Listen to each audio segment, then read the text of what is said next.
حدیث نمبر 36۔ آپ صلی اللہ علیہ وسلم نے فرمایا کہ جو شخص اللہ کی راہ میں جہاد کے لیے نکلا، اللہ اس کا ضامن ہو گیا۔ اللہ تعالیٰ فرماتا ہے، اس کو میری ذات پر یقین اور میرے پیغمبروں کی تصدیق نے اس سرفروشی کے لیے گھر سے نکالا ہے۔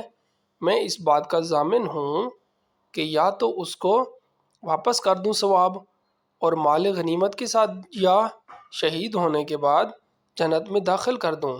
رسول اللہ صلی اللہ علیہ وسلم نے فرمایا، اور اگر میں اپنی امت پر اس کام کو دشوار نہ سمجھتا تو لشکر کا ساتھ نہ چھوڑتا، اور میری خواہش ہے کہ اللہ کی راہ میں مارا جاؤں، پھر زندہ کیا جاؤں، پھر مارا جاؤں، پھر زندہ کیا جاؤں، پھر مارا جاؤں۔